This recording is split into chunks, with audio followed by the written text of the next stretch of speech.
talking on the radio today. Welcome to my channel. This is Mountaintop Bob from New Mexico Outdoors with Mountaintop Bob. One of these days I'll get this getting in and out of these videos a little smoother. Alright, so no, we're not going to talk on the radio, but what we're going to talk about is the Canon 77D. This guy right here.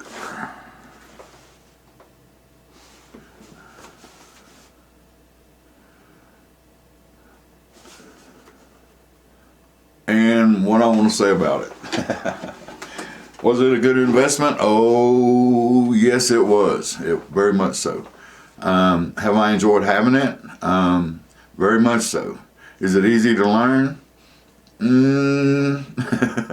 We'll skip that one. But I will say there's a lot of people on the internet, on YouTube, that will show you the ins and outs of how to do every single little thing. I mean, there's a whole crew of them out there that know so much more than I do, so I'm not going to get into whether it's easy or not. I found it to be a challenge, and it's still a challenge. It's a learning experience. There's a learning curve that goes with it.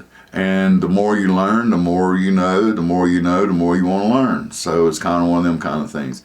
All right, so what else I want to say about it? I got it with the lens kit, the 16 to 55 millimeter lens kit came with it.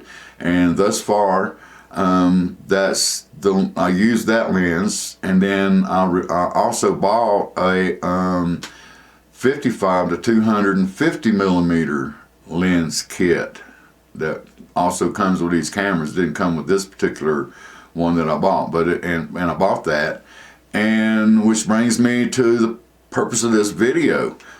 Somebody out there asked about this 55 millimeter lens that comes with this camera, about the focusing capabilities, how he was having problems getting it to focus.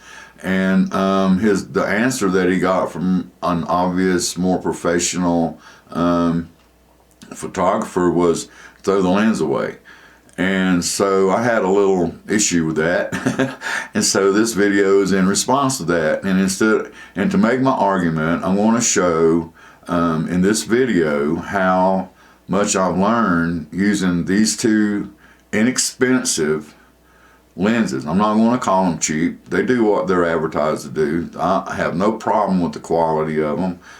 They actually held up. Me and the 55 to 250 millimeter went for a bump and a thump, and it's come out and survived. Everything's all good to go. So, all right. So I don't want to make this too long here, but to show my argument, I want to show that in the beginning, when I first got the camera, I couldn't get anything to come in focus. I couldn't do it. And then I want to show what happened, and I'll get back in I want to be doing some voiceover and between the pictures to explain what I did to fix the problem. I think it's the best way to put this video together. In the meantime, everybody have a good day. This is Mountaintop Bob with New Mexico Outdoors with Mountaintop Bob, and I hope you enjoyed the video. Thanks for watching. All right, so let's jump into this right away and see if I can get everything I want to say said. First off, this video is for amateur photographer, videographers, and YouTubers. And everything on the rails here is shot with the Canon camera that I've been talking about, and the lenses that I've been talking about. And the problems that I was having on the first day, I didn't know anything about editing, for one thing, and I didn't know about camera shake, and all this was shot handheld, so I wasn't shooting a fast enough shutter speed. I was shooting everything on automatic, and on automatic it sets its own shutter speed. So moving along, I got into this here, and you can see the blades have stopped on these helicopters. And how that happened is I started shooting controlling the shutter speed and letting the camera take care of the aperture and the ISO. And some of these turned out pretty good. Still not great, but pretty good. So moving along, I'm still not aware that camera shake has so much to do with how well the autofocus and anti-shake on the lens works. So jumping into these deer here, I didn't look at anything. I just started taking the pictures, looking through the viewfinder and just shooting. And luckily, some of them turned out somewhat. Anyway, so moving along here, I've started learning more and more about focus, and this guy was sitting perfectly still, and as you can see, I was able to get him dead on. So between my stuff that I'm shooting and me shaking the camera, things didn't go so well. These pictures of the flowers here, you'll see the last ones here, you can actually see the hair standing on them. That's due to cropping and the fact that I was on a tripod and taking a lot of time in focusing. And here is a light problem, as you can very well see.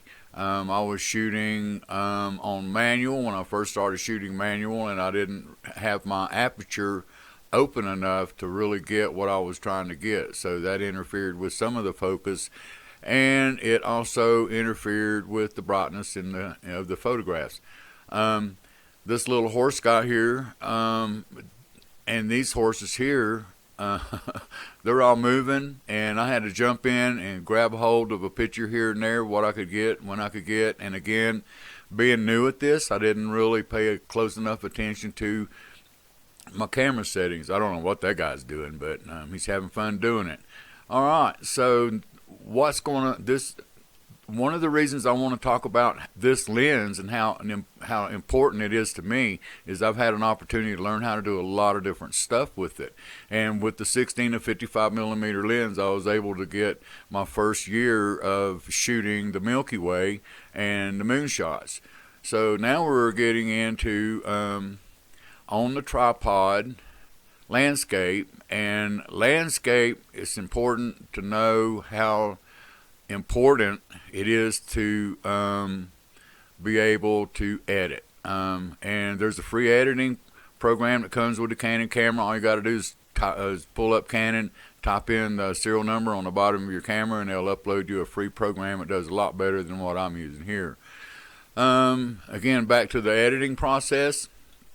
In landscape, I found out that you have to be able to focus in 2 or 3 different places. People take 2 or 3 shots and then they stack them. They do all kinds of stuff. That's what the professional photographers do.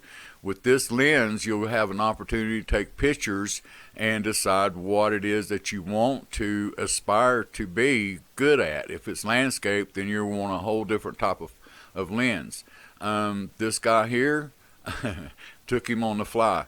Don't know what the camera was set on. I could find out. But anyway, the prairie dogs, they moved, they stopped, they moved. They were all shot at a long distance away. Part of it's camera shake, part of it's not having my shutter speed fast enough, and part of it was they were so far away, and the way I was and the way I've cropped and everything, that there was a lot of heat rising that day. I forget what you call that anyway, but it kind of puts a little something out there.